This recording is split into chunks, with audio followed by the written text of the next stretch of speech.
Kevin, it's an absolute pleasure to have you back on the podcast again. How are you doing? My friend, Adam, I'm doing great, brother. Thank you for bringing me back on. I always love our episodes together. Yeah, no, same here. It's always a pleasure to have you on. I'm super grateful to be your friend, and it's always a blast to have you on my show. And like today's episode, we was talking earlier about like work, life, knowing yourself, that kind of thing. Where do you want to kind of start with it? Like, I think, it's as you go through life, you're kind of trying to find your path, aren't you, really? And, what field suits you.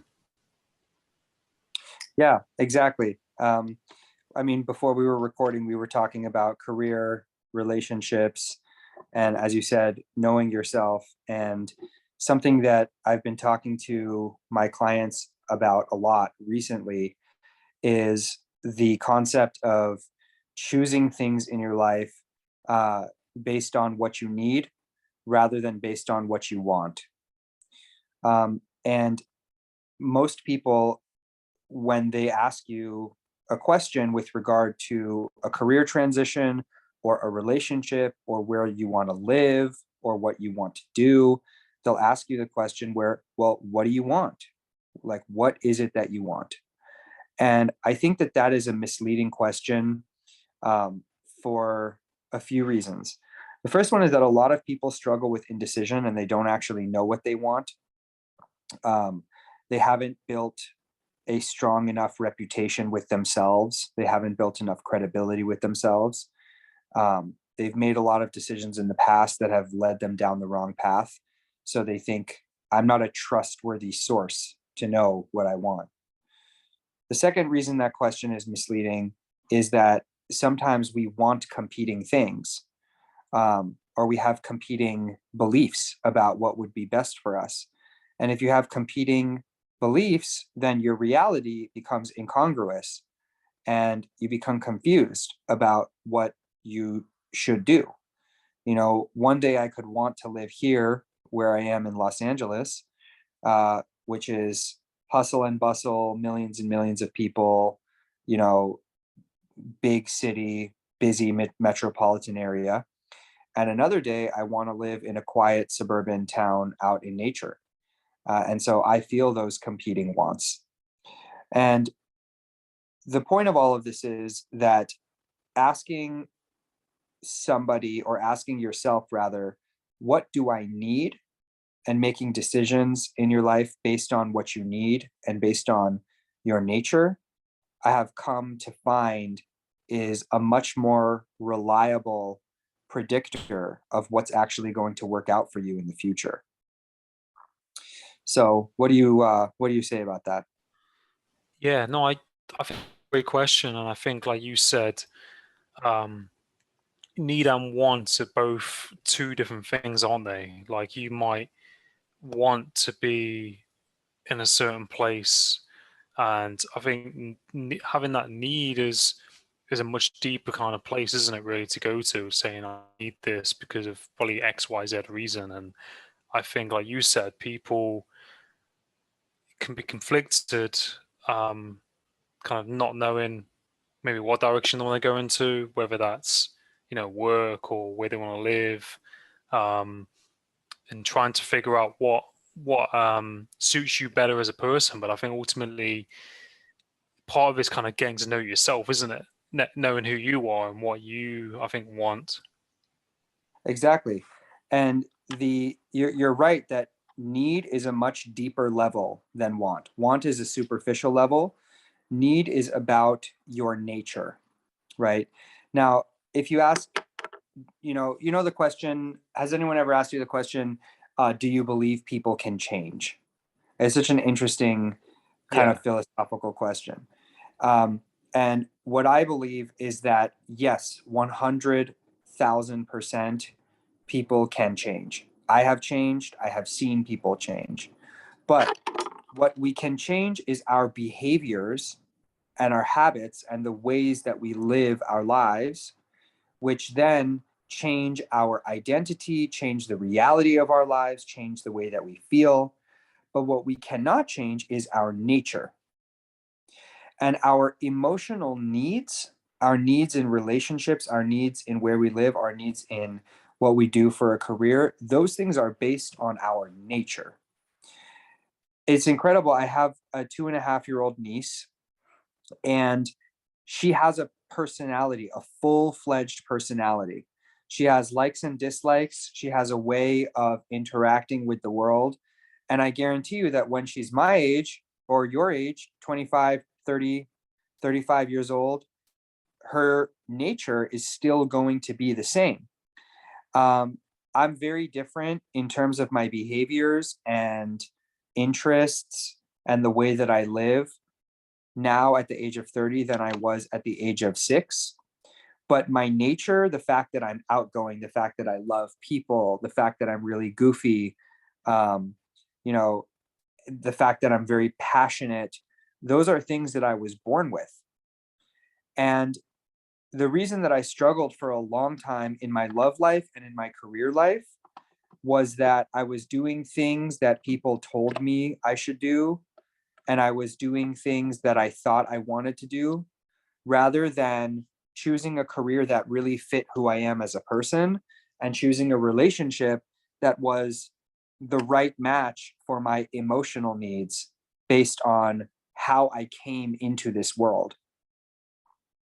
So, now what I know, for example, in the relationship department, is that I require a lot of attention and communication. I'm that way from my friends, I'm that way with my family, and I'm that way with my relationships. I'm not a quiet or uncommunicative person. So I need somebody who is able to give me adequate attention and affection and communication, right? And that's just something that I've learned is never going to go away. Earlier, before we started recording, you were telling me about a friend who was going for a job interview, but she is a more shy and reserved person. And that particular job may not be the right thing for her based on who she is as a person. So I think you see what I'm getting at. Yeah, yeah, definitely. It's definitely interesting, isn't it, when you break it down and you take that nature side, as who you are, and that can't be helped based on, genetics, environment, upbringing, who we just are in our makeup and personality. And then the other side of things, um, trying to say, for example, what you described in yourself, like things that we need, our desires and how we are. And if it comes to, like, say, changing or growing, it's like a conflict, isn't it, sometimes? And you mentioned, like, your niece and how she is, and my friend that I mentioned, is like, in their nature, probably, in my nature, I'm like you. I'm talkative. I love being around people. Mhm. Passion and things around that. Whereas, my friend, maybe, it's too overwhelming, or maybe not so much, and that's just something. That's just how they are, and that matching that with their environment is, they have to figure out what, like you said, what slot they need to go into, if that makes sense, to match that nature in them, if that makes sense. So Yeah, I mean, having a podcast and being a public figure is a perfect job for you. But for your friend, she might need to be in a job that is less outward facing because she gets, overwhelmed by being around too many people or talking too much. And that's a beautiful thing. And the thing that gets me really fired up about this whole topic is that we are constantly, all day long, from the minute we wake up to the minute we go to sleep at night, receiving messages that tell us that we should change our nature, right? Most coaches and therapists and friends and family members would tell your friend or somebody in that person's position, just any hypothetical situation. Let's say you've got somebody who's really shy and quiet and kind of introverted and does not like to be around people. Most people would tell that person, You should go become a real estate agent, start cold calling people, go out of your comfort zone, build up that strength, and learn how to become more extroverted and outgoing and comfortable with people. And to that advice, I say, F that. Excuse my language. What I say is no, absolutely not. That could not be more wrong. Why? It's a good thing to strengthen your weaknesses, but it's a bad idea to spend a year or 5 years of your life trying to become mediocre at something that is not within your nature, as opposed to trying to become an expert at something that is within your nature. So you could take a quiet introvert and put them in a retail store and try to train them, quote unquote, to become good at customer service. They're probably never going to be that great at customer service. Or you can take that introverted person and train them how to be a computer engineer, and they don't have to be around very many people and they get to work from home. And that person, before you know it, could be making $500,000 changing the world by writing new code for great software because they like to be alone and they're nerdy and they like computers. You know what I'm saying? So it's just, I spent so many years trying to go against my nature and trying to be things that I'm not, because girls told me, you're too much of this, you're not enough that. My parents wanted me to be a lawyer because my older brother is a lawyer. You know, my friends would tell me, this is how you're supposed to be in your friendships. My professors and school teachers would tell me, you know, you're not going to get a successful career if you try this. You need to, you know, do this, that, and the other instead. And as I said, I'm all for changing our behaviors. I'm all for adopting behavioral um, changes that will improve the quality of our lives. But I hate the message that you're supposed to become better at the things that you're not naturally good at, because that's just an uphill battle. I think what we should be teaching people instead is identify your strengths, identify the way that you are, the way that you were born in this world, and then maximize the shit out of those strengths. Yeah, no, I completely agree with you, and I think, like you said, it could go the other way. If you're, more introverted and you get that overwhelm being around people or certain situations, going into those situations could be counterproductive, and it could put you off probably even more. And if something bad happens or you make a mistake, it just kind of probably amplifies that on top of everything else. And I think, like you said, following and finding what works for you.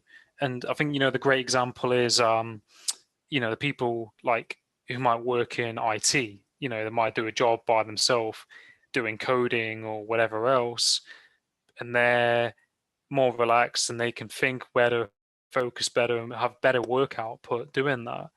I think I read like the Steve Jobs book, and I think they did that to Steve Jobs. They put him on the night shift so he wasn't around any people, so he could just be by Oh, himself to do that. I think that's what they did with him, because he was just a bit of a weird guy. And they said, well, we'll give him the night shift so he can do his job. So I think it's finding that, isn't it, and going with that and finding what that passion is, and as opposed to saying, oh, just get a job, because I think that's the kind of the way the world kind of works. Oh, you just need to get a job, and it's like, well, hang on a sec. well, it starts from the very time, that we're in primary school. Like, I was always terrible at math, and I excelled in English and the humanities. And I had tutor after tutor. My parents probably spent thousands of dollars over the years. Uh, they definitely spent thousands of dollars, possibly tens of thousands of dollars in additional tutoring for me to not fail out of my math classes. And you know what? I am still terrible at math. And you know what else? If I spent 10 hours a day studying math Could I become good at it? Yes. But will I ever be as good at it as the kid who is naturally born with a math brain? No. Instead, if I spend 10 hours a day honing the craft of what I am good at, which is language, communication, people, writing, I could be one of the best writers out there. I could be one of the most influential communicators out there because this is what I was born with. Same with you. So it's ingrained in the very design of our school system that you are supposed to be well-rounded and improve all of your strengths. And look, I'm not suggesting that we should be illiterate in math or incapable of doing things except for the very things that we are naturally good at. Of course, everybody needs to have a certain level of aptitude in various subjects and in various skill sets. Um, but I'm just, the older I get, the more I realize that like the more you can specialize according to your nature, the better off you will be. And I think this is especially true not only in career but also in relationships. So, the one of the biggest mistakes that I see people making in their relationships is when I ask them what they're looking for in their love life, they start telling me about the other person. They start telling me, I want a guy who is this, that, or the other, or I want a girl who has XYZ characteristics. But why are you telling me about what you want in the other person before you tell me who you are as a person? Because what you want isn't worth anything unless they match who you are as a person, right? And so then this gets into another question of, well, how do you discover who you are? Yeah. No, that's some deep stuff, isn't it? Yeah, just thinking about what you said with relationships. So like but it's right what you said in the system. I'll go back. I'll go into relationship in a second. But we said with like Yeah, um sorry, I threw a lot at you no, it's right okay. there. It's all right. It's okay. So with like the school side of things, or like education and finding that niche, like you've got to, if you want to take that to a higher level and that's your fuel and your passion and you're good at it, then do it. And it might cause you more stress if it, because we're all wired differently, and some people are better at maths than other people just naturally, or English. And if that's what you want to pursue, then do it. But if it's not within your like nature, then you could always do something else. And I think like with relationships, what you said, some people want to, like you said, try and say they want these categories, they want this in a person, they want this in a relationship. And like you said, you have to look at yourself and what is going on with yourself and why that is you want those particular things. And the thing is, you can't force and mold someone to be a certain way. It's like someone being a triangle and trying to force them to be like a different shape. No, that's just how they are. And Mm. I think if people are looking at the materialistic side of things, it's not. I don't think it will work out. I mean, or there's going to be problems if that's what you're just focusing on, because you're not really focusing on the person and you're not looking at yourself and what's going on with you, because there has to be that kind of, I think, mutual balance somewhere. And you have to understand who you are and what you actually want from the relationship, as opposed, I want this kind of person. I think we can Yeah. kind of say we want this from a relationship, if that makes sense. I want to be loved. I want to have communication and these things, because these are what help a relationship to work. Mm. So how did you discover if your current relationship was right for you based on who you are as a person? I would say right for me as a person. So I would say it's sorry, my dog's in the room. Um, That's okay. My dog is sitting right here too. so can you repeat that? Because my dog. Yeah. So I was saying, how do you know if your relationship is right for you as a person, or how did you know? Like before you Yeah. got into the relationship, were you saying to yourself, I am looking for a girl who is like this because I am like this? I think I just knew based on, like the person's nature and how they are as a person, I think. And the thing is, I know in my past, I've had lots of relationships not work out, Mm, and I didn't take my time. Whereas I think with the current relationship that I'm in now, I took my time, and I know myself more. And I think through trial and error, I was able to see certain qualities, if that makes sense, in myself that this other person shares as well, but it's taken time and effort to get to that place. Does that mm. make sense? So you basically learned about who you are by having failed experiences that showed you, you know, what's going to work for you and what isn't. Yeah, and I think making mistakes with that. So I'm just, yeah, making mistakes and realizing and learning from those experiences.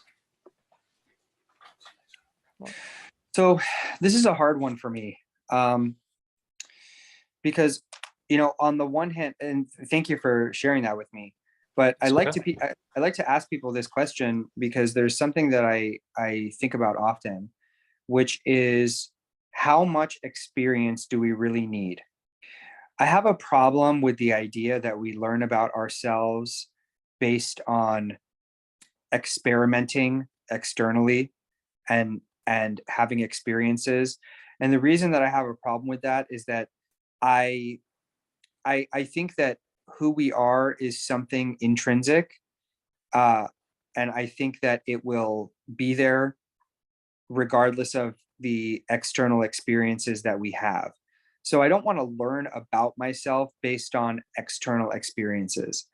On the other hand, I think that those external experiences have a lot of power to teach us and show us more about who we are and what we need and what we want. Those experiences are kind of the way that we learn uh, about ourselves, because if we don't have those experiences, then the only way to learn about yourself is to sit there with a pen and paper and reflect on it and write about it, or talk to a friend or a therapist, talk things out. So the question I often come back to is like, how much experience do we really need? For me, every time I had an experience, it just left me feeling more confused. um for me, I haven't learned that much about myself through experience. I've learned a lot about myself through reflection and introspection and um, thinking about the various experiences that I've had throughout my life. But I remember that when I was going through the experience, it was never clear to me that, like, oh, this isn't working because there's a problem in terms of who you are and who the other person is. I only realized those things much later on. Yeah, yeah, that's it. And I think it's like you said, you have to spend, I think, time alone and time with yourself to understand how you work as a person, and reflecting on that, and you know looking at what you want and how you are, because I think sometimes we have to understand ourselves before, I think, sometimes probably going into some situations. 100%. Because if you go into an experience without knowing yourself, then it's kind of like you are a boat in the ocean that is just getting pushed from one island to the other, right? You're waiting for the circumstances of your life to determine things for you and to determine what you learn about yourself and who you are, as opposed to knowing yourself and knowing who you are and knowing what it is that you're after, and then entering the world with that conviction. You Mm, just, you know, I don't know. I think if you go into the world without any sense of who you are, first of all, you're going to be very indecisive and it's going to be a very painful experience, like we talked about earlier. And secondly, you're really setting yourself up um, for trouble.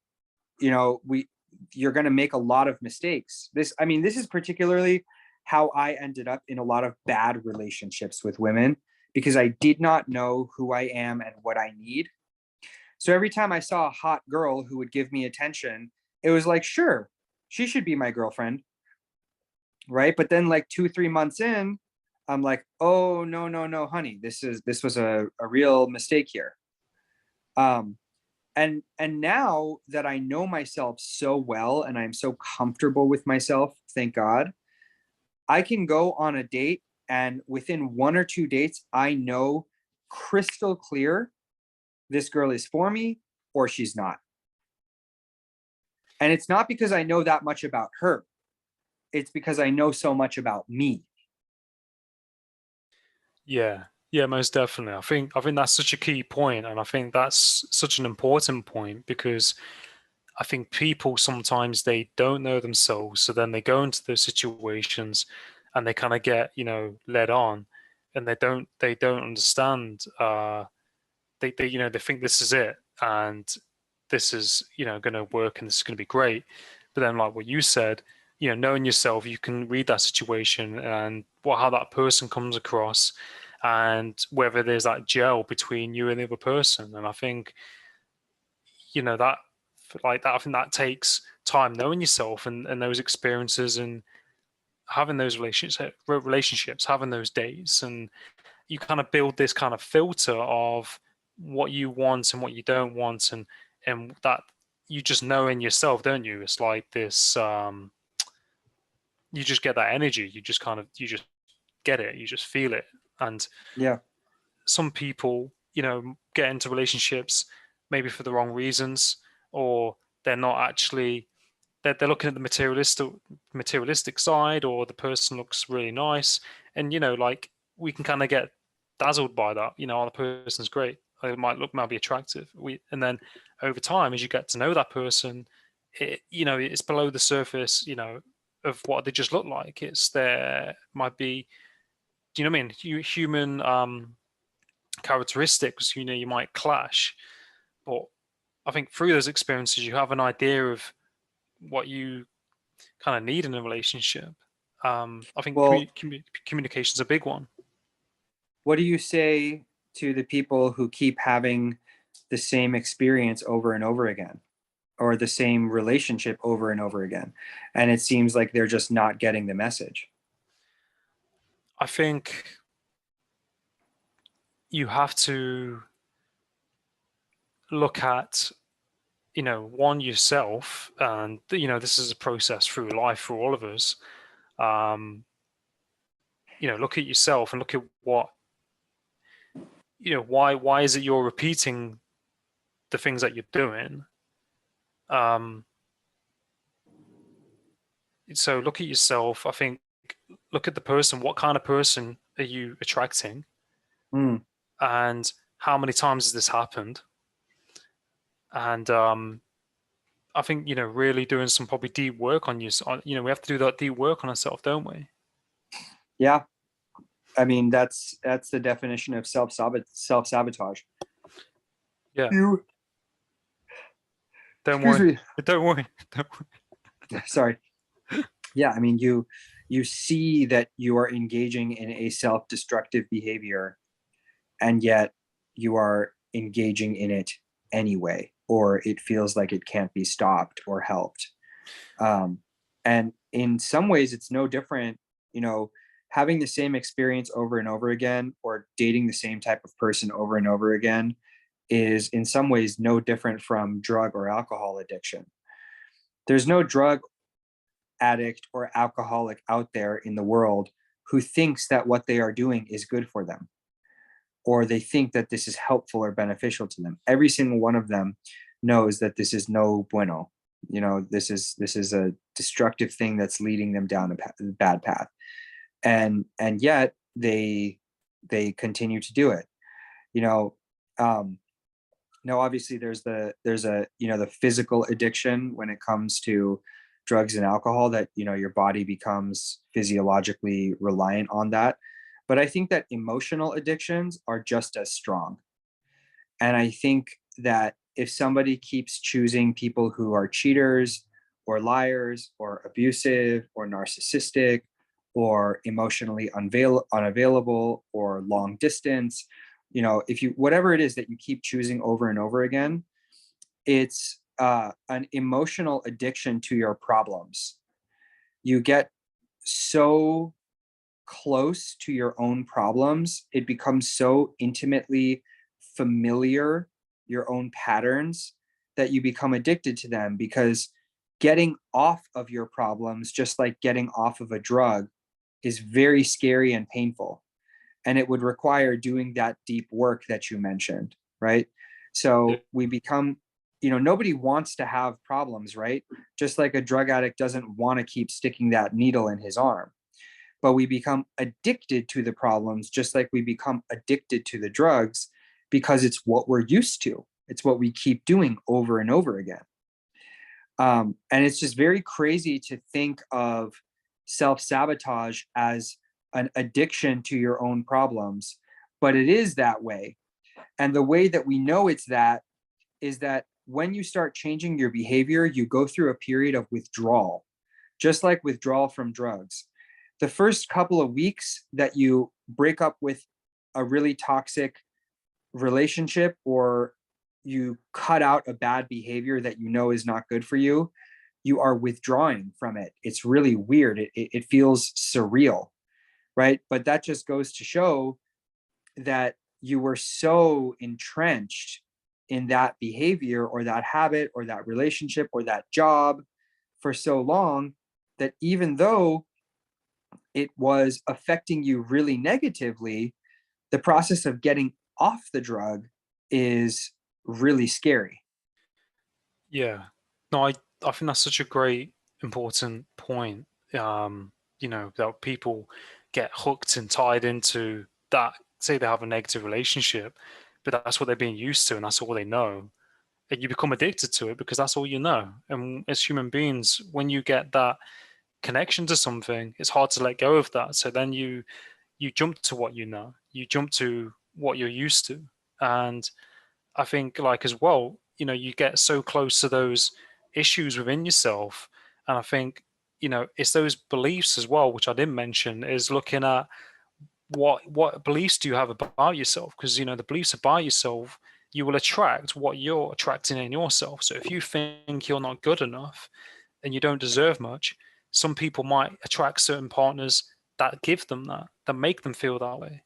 Or some people might be in abusive relationships because you know that's there's some power, something in their paradigm that's they're attracting that kind of partner because that's something deep down in themselves. And I think like you said, it's very very deep stuff. And you know, partly it might, I mean, I know that sometimes parents and seeing you know in your environment, that can probably influence things in your who you choose as a partner maybe. um and I think sometimes this can be quite, you know, in your subconscious, can't it? It's automatic, and then you have to do that work to then realize what on earth you're doing. And yeah, am I sorry, No, just no, go ahead. but in my past relationship, it was very controlling, and it felt strange going into a relationship. I think I was in a couple of relationships afterwards where it was very controlling, and it was very, you know, much mind games. But that's what I was used to. Mm, So the relationship now, I don't have that, and it felt very strange. And I was a bit like, oh, I'm exactly. not used to At the this. beginning, it feels strange because it's like a withdrawal from the previous addiction you had, the previous thing you got used to, you know, uh, that was not good, but it was familiar. Yeah, definitely. And it's like you said, it's if you have a different lens or different experience, I think that's probably it's maybe like if you're in someone's in a negative relationship and they're with someone who's nice or nice to them, it's a bit like, oh, this feels just like trying on. Um, it's probably like I don't know how I can compare it to, but yeah, it's like something you're not used to, isn't it? And you have to get used to that, even though it's a good thing. Yeah, I know that is the crazy part. We have to convince ourselves to go into good things. We have to convince ourselves to hold on to good things. It's so counterintuitive. A bad relationship comes around, I'll take it. A job, I'm going to a job every single day that I hate, bring it on. I'll deal with it. You know, same old stuff all day long with my finances. I'm poor, making no money. Yeah, whatever. I'm used to it. I know how to deal with it, you know? And the what I've learned is that the strongest human instinct is not the instinct for survival or self-preservation. It is the instinct for familiarity and sameness. That is Yeah. the instinct that prevails above all. Yeah. Now, the good news is that it works both ways. So if you're in this relationship and it's a really good one, but it doesn't work out for whatever reason, God forbid, then you're in another relationship that's really good and healthy. Then you're in another relationship that's really good and healthy. You will get used to that. And if a bad relationship comes around, you're going to be like, hell no, because now your subconscious has habituated to good, healthy relationships, right? It's like if you grow up really poor and you can only eat McDonald's your whole childhood, and then as an adult, you get very rich and you have a private chef, you're never going back to eating McDonald's because now you've gotten used to the private chef cooking you nice, nutritious, expensive meals.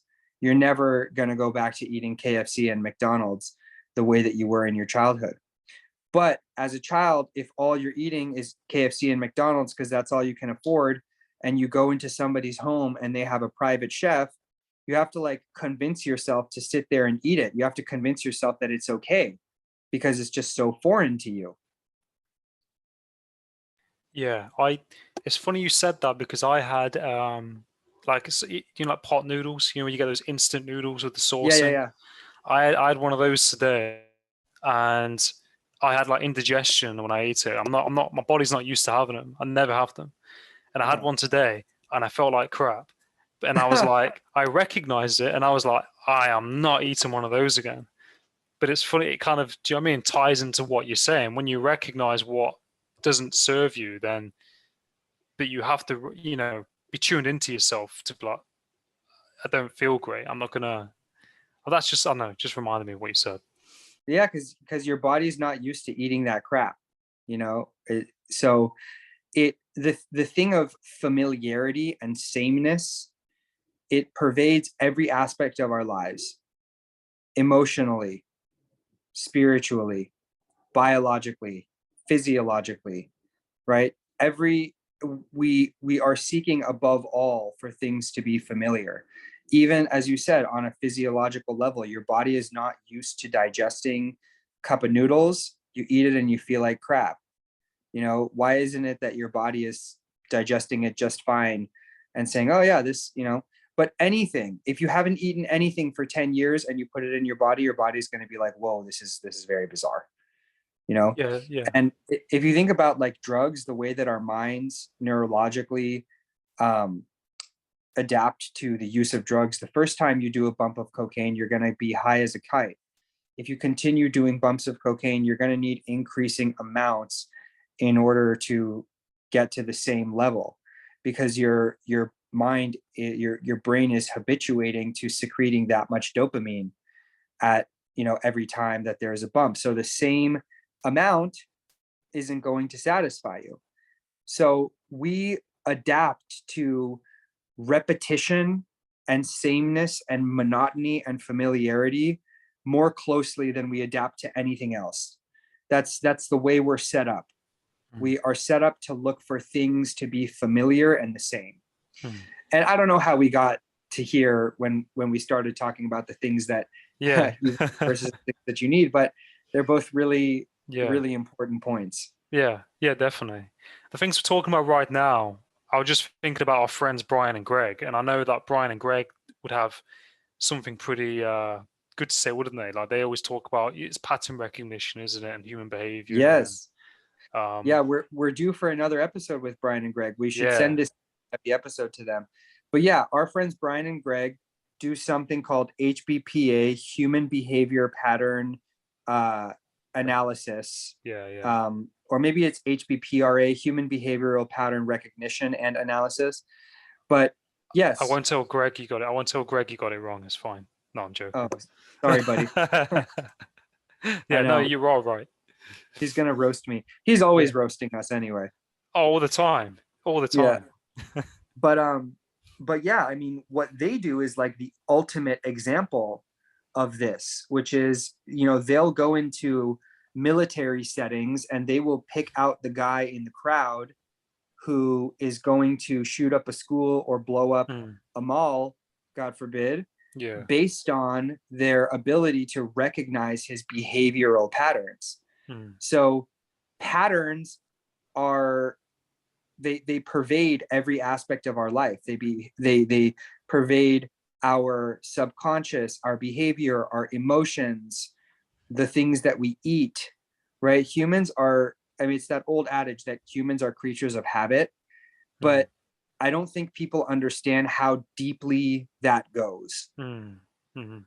Yeah, no, definitely. And I see that in my work.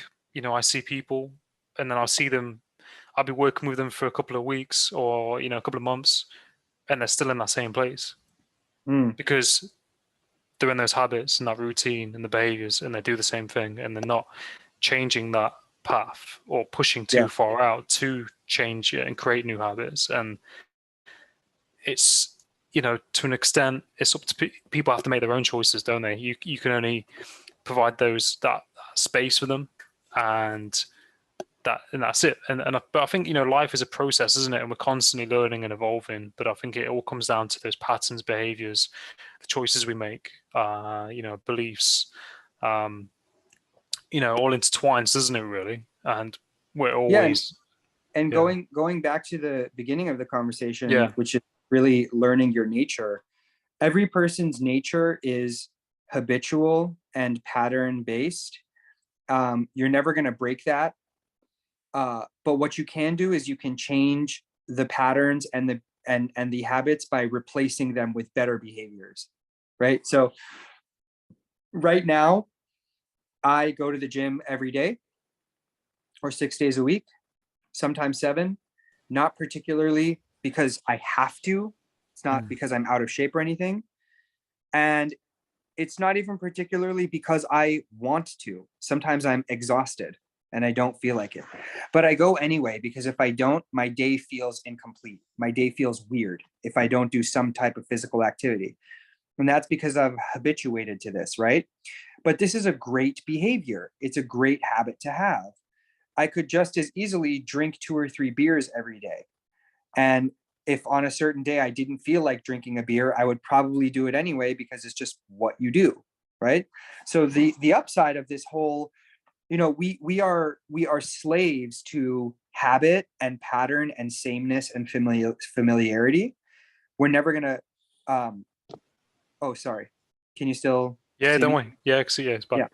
We are slaves to habit and familiarity and sameness. But the upside of it is that as long as we are choosing really good habits, right, then we habituate to those good habits. And then that's what becomes normal. And then we stay on that track, right? Yeah, This is how somebody who used to be a drug addict is able to they're able to become sober for 20 or 30 years, right? Because they have habituated to a new way of living.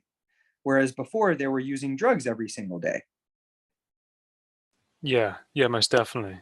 And it's recognizing what feels good to you, and developing those good habits. And like you said, going to the gym, or you know even if people say they'll drink, and that just becomes the norm, and then they before you know it's automatic, and they're just going through it, and that's just who they are, and that's just what is part of their life, and it becomes part of their life through those patterns where repeated all the time. And it's kind of crazy, really. But it's better to go the other way. And I think it's okay to drink, but have that balance with it, obviously. But Of you course. could do things like go and put that into your ritual, and then you're doing it. You're just doing it anyway, like you said. Um, Yeah. but Well, I this know, has been yeah, absolutely fascinating. yeah. It's been a good podcast, good chat. And I know you need to go because it's been. Are you still there? Yeah, I'm here. I'm here. Yeah. Yeah, For it's the been close. great. I can't wait to listen back and share this with friends. Yeah, same. It'll be great. And it's always a pleasure talking to you, Kevin. I'm super humble and grateful for you to be my friend. And we always have good chats. And I wish you all the best in everything you're doing. And also, where can people find you on, like, your website, your Instagram kind of thing? Thank you, man. Thank you I'm so complimented every time you bring me on the show, and I am so grateful for your friendship, truly. Um, my website is just my name, kevinnahai.com, and my Instagram is also my name, Kevin Nahai. And feel free to reach out on either of those platforms anytime. No, awesome. I wish you all the best in everything you're doing. And also that our friend Brian and Greg's podcast is the Left of Greg podcast, the one we spoke about earlier as well. Oh yeah, check out Left of Greg. Yeah. And share the Parrsitivity podcast with everyone you know. No, thank you. And check out Kevin Nahai stuff as well. Thanks, brother. I'll talk to you soon. Yeah, take it easy.